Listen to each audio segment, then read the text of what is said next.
Karoline Leavitt challenges Maryann Buddy's claims on TV show, exposes millions in federal funds.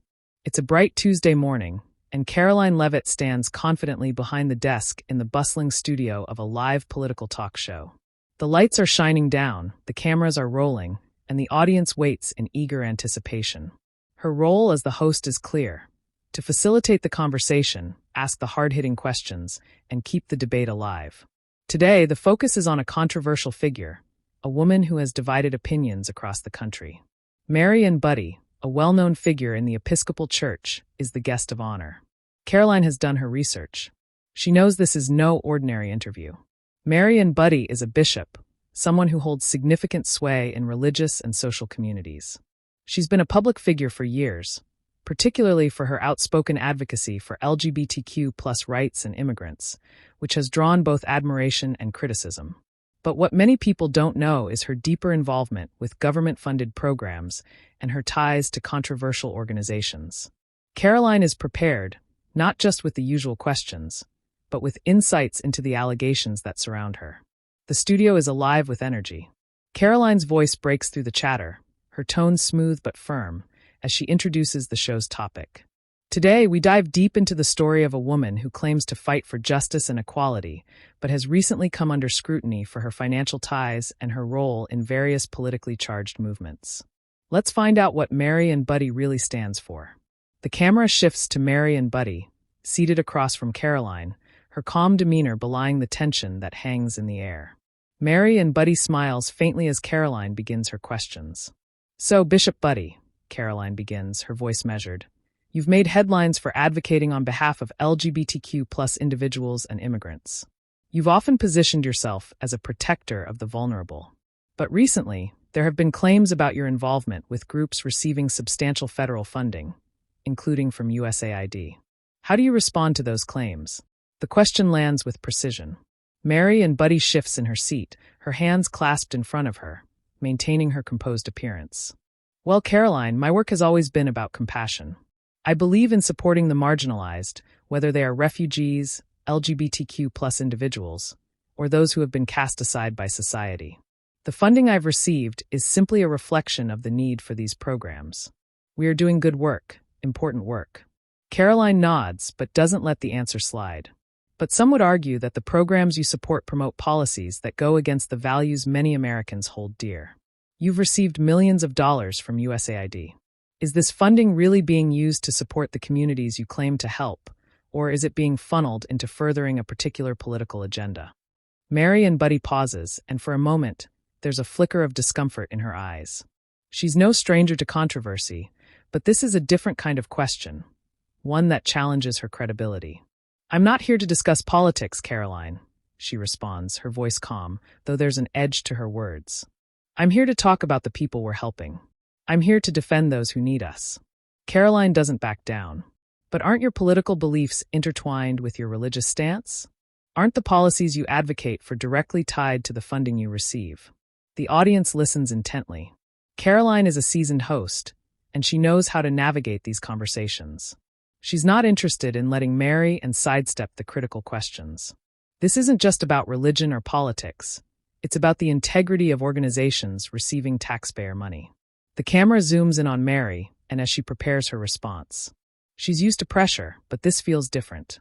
Karoline is digging deeper than most journalists, and the stakes are higher than a mere soundbite. The public's trust is on the line, and Maryann knows she has to be careful with her words.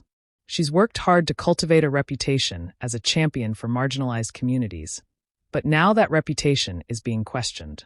"I'm proud of the work we've done," Maryann finally says, her voice steady. "And I'm proud of the partnerships we've formed to help those in need. The funding we receive is fully transparent and used to support people, not political agendas." Karoline remains unconvinced. She's done her homework, and she knows that many of the organizations Mary and has been linked with have faced scrutiny for their financial practices. These are not just small-time charities. These are organizations with significant influence. Karoline decides to push further. "But what about the allegations that some of these organizations have obscured their ties to federal funding? That they've changed their names to avoid detection in the public spending database? Isn't that a form of deceit?" Karoline's voice is sharp, her eyes locked on Maryann. The room goes silent. Maryann's composure falters for a split second, but she quickly recovers. These are baseless accusations, Karoline. We are doing everything by the book. The work we do is legitimate, and we have nothing to hide. Karoline leans forward, her eyes piercing. But you see, Bishop Buddy, this isn't just about helping people. It's about how those people are being used. You're playing a role in something much bigger than yourself, and it's not just about what's right for your congregation or the people you serve. It's about what's right for the American people who are unknowingly funding these activities. The tension in the room is palpable. Karoline's questions are relentless, and Maryann is now on the defensive. The stakes are high, and both women know it. As the interview unfolds, the truth of the situation starts to emerge. The deeper Karoline digs, the more complex the story becomes. What is the real agenda behind the funding Maryann receives? Is it truly helping those in need, or is it part of a larger political strategy? As the first part of the interview draws to a close, Karoline knows this is just the beginning.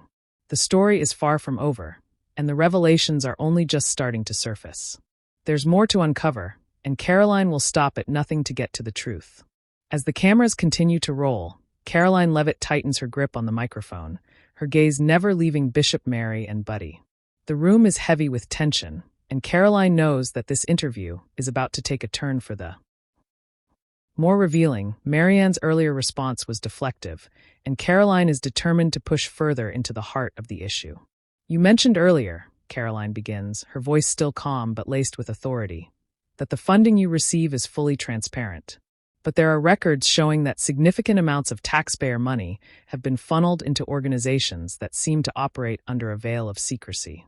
These organizations aren't just focused on religious outreach. They're involved in political movements, social justice causes, and, as some critics claim, even attempting to reshape national policies. Maryann's eyes narrow slightly, and for the first time in the interview, there's a flicker of frustration behind her cool exterior. Karoline, she says, her tone more controlled now, we have been involved in helping people in need. This is not about politics. It's about making sure that no one is left behind, whether they're immigrants, LGBTQ+ individuals, or anyone else who is marginalized. Karoline leans forward, her gaze unwavering. But, Bishop, when you advocate for policies that align closely with political ideologies, especially those at the heart of major societal debates, it's hard not to see the political undertones. You are not just preaching compassion. You are pushing for a radical transformation of the way our society views basic issues of identity, rights, and governance. The bishop stays silent for a moment, clearly gathering her thoughts.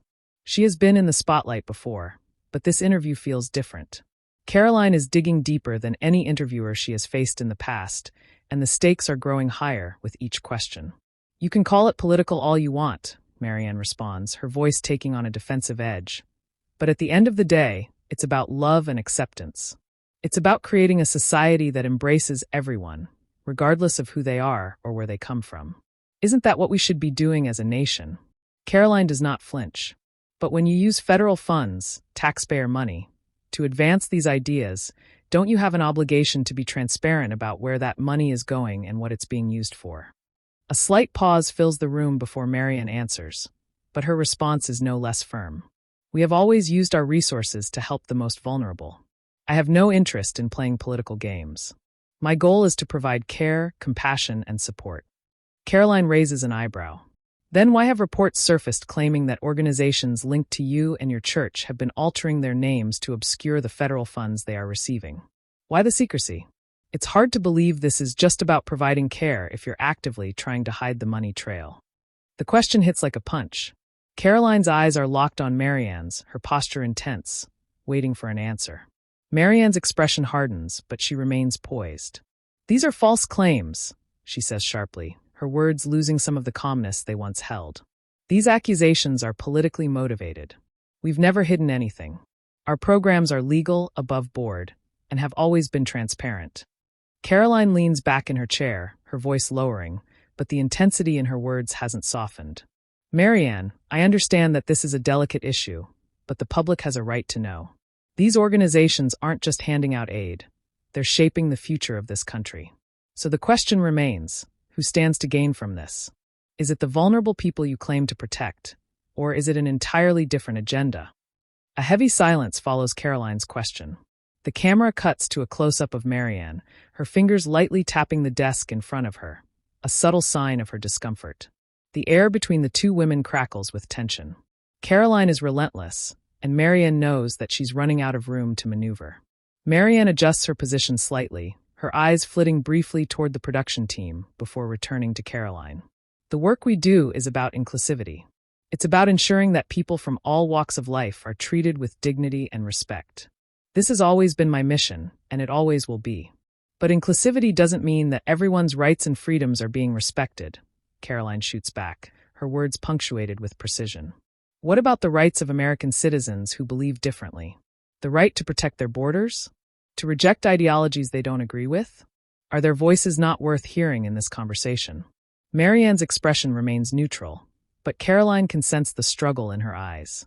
I believe in dialogue, Maryann says, almost as an afterthought, and I believe that everyone should be heard. But that doesn't mean we let hatred and discrimination define our society. The room is thick with disagreement, but Karoline refuses to let up. She continues, what happens when the voices of those who disagree with your worldview are drowned out by the very institutions that are supposed to be unbiased? Is that still the kind of society we want? The question hangs in the air, unanswered. For a moment, it's clear that Karoline has struck a nerve. Maryann shifts in her seat again, the discomfort becoming more visible. Everyone has a right to speak, Maryann finally responds, but we also have a responsibility to challenge systems that harm the most vulnerable. Karoline nods thoughtfully, but she's not done yet. So let me ask you this. If you believe so strongly in challenging systems that harm people, then why have your organizations received millions of dollars in federal grants? Why does it seem that the very same funds meant to help the vulnerable are being used to promote political ideologies that alienate large segments of the population? The question is direct, and for a moment, Maryann falters. The room is silent. The weight of Karoline's inquiry is undeniable. The world is watching, and the story unfolding before the cameras is one that could have major implications for both the political and religious landscapes. But Maryann remains calm, her voice steady as she responds. We've received funding because we're doing important work, and that work will continue, regardless of the criticisms. Karoline leans forward again, sensing that she's close to uncovering something more. But how much of that important work is really about advancing a political agenda? At what point do we stop pretending that these organizations aren't shaped by political ideologies? Karoline Leavitt's voice rings with authority as she continues her relentless pursuit of the truth.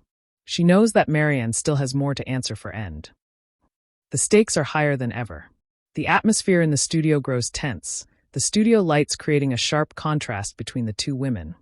Karoline, poised and unyielding, and Maryann, calm but increasingly defensive. I'm not here to accuse you of wrongdoing, Bishop, Karoline presses, her eyes narrowing. But the connections between your church and the millions in federal funding are troubling.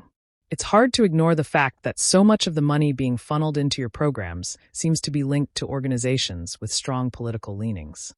Maryann's gaze hardens, and she takes a deep breath, clearly searching for the right words. Karoline, I've dedicated my life to helping the poor, the marginalized, and those who are often forgotten by society. The funding we receive is critical to the success of these programs.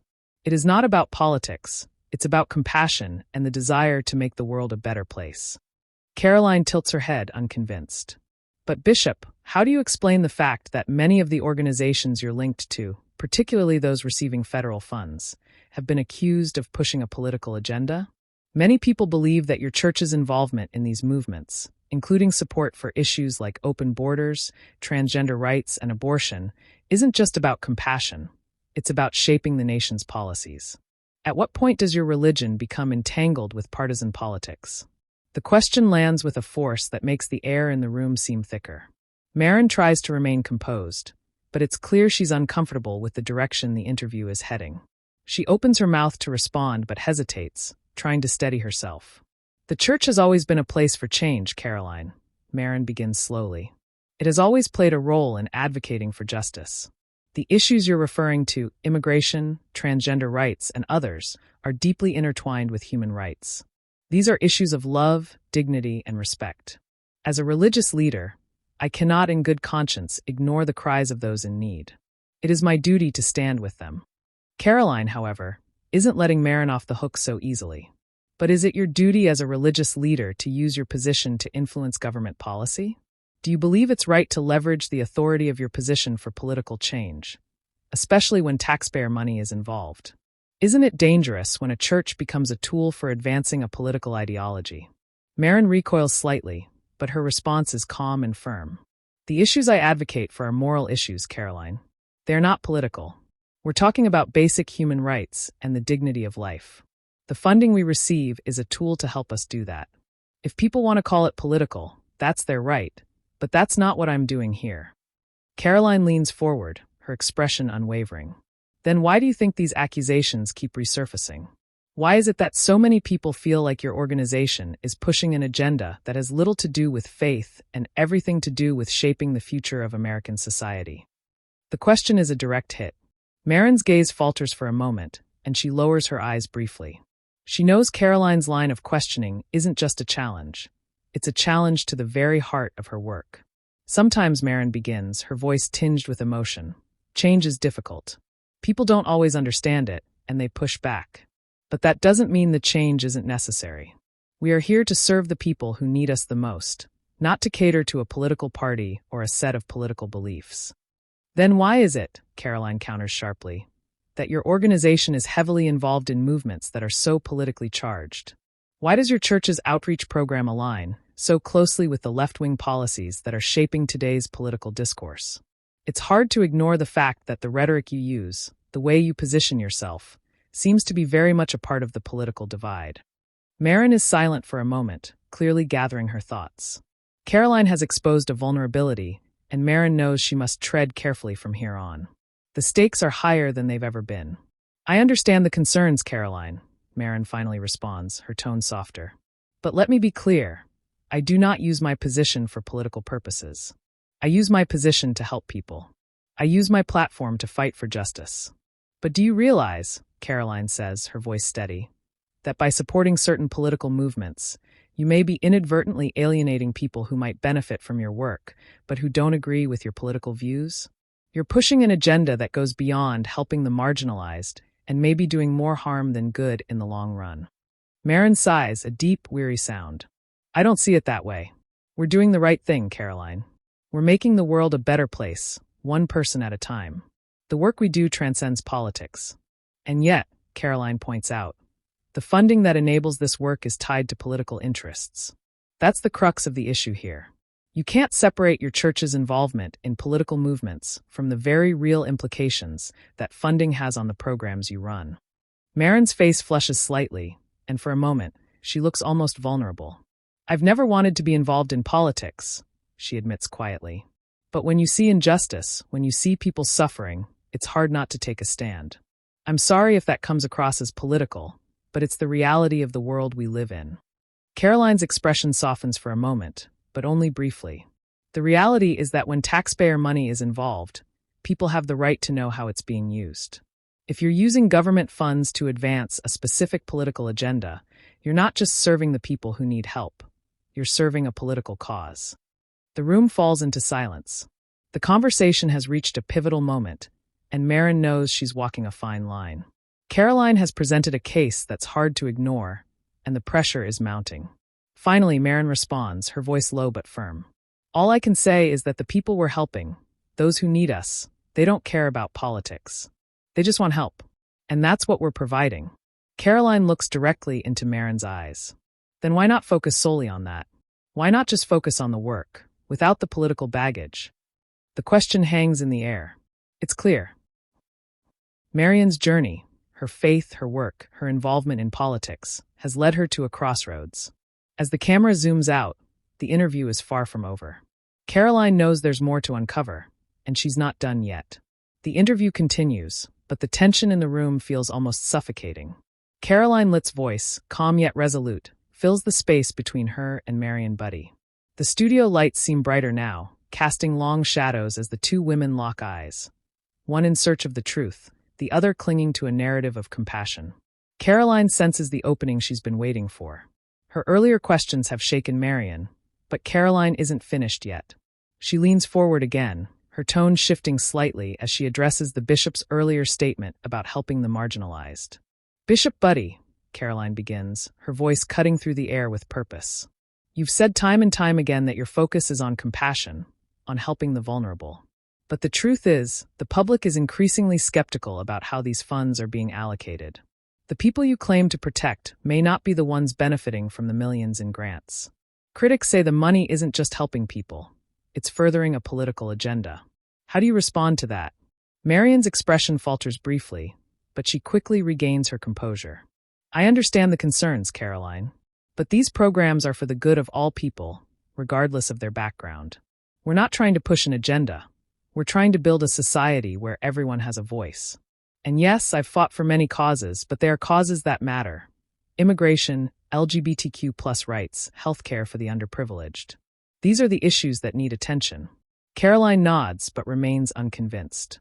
But you've also been accused of using your platform to silence dissenting voices, especially those who don't agree with your worldview.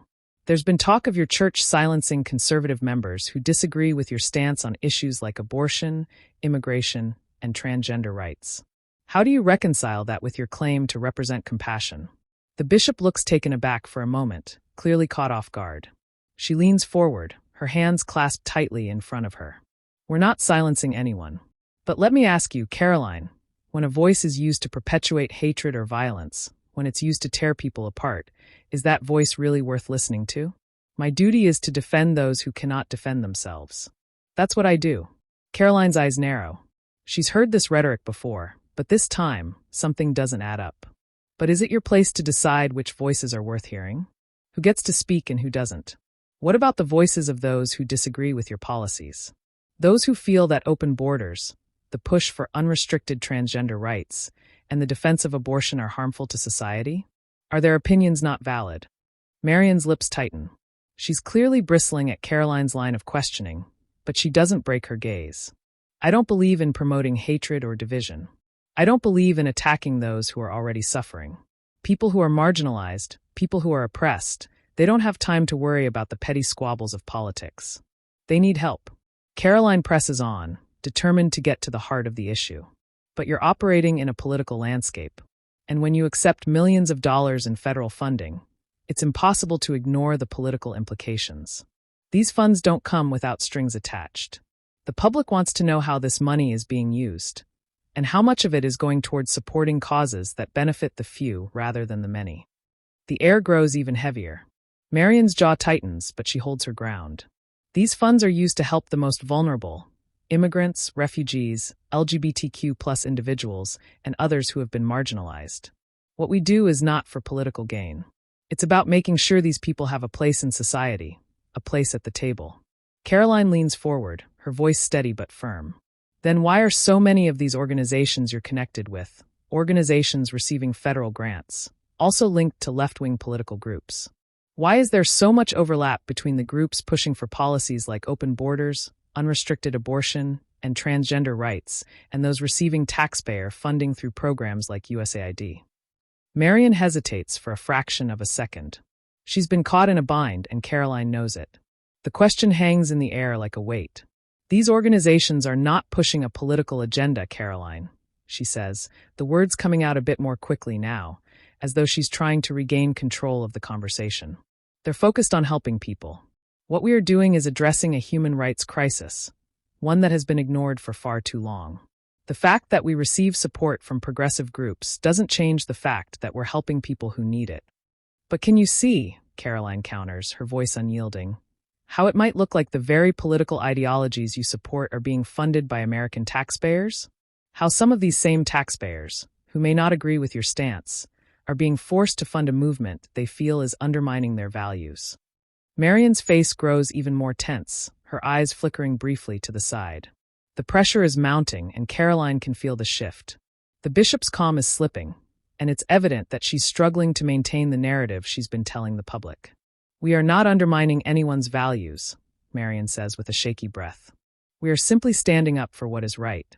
I'm here because I believe in love, in acceptance, and in standing with those who are most in need. If people disagree with me, then that's their right. But that doesn't mean I'm going to stop fighting for justice.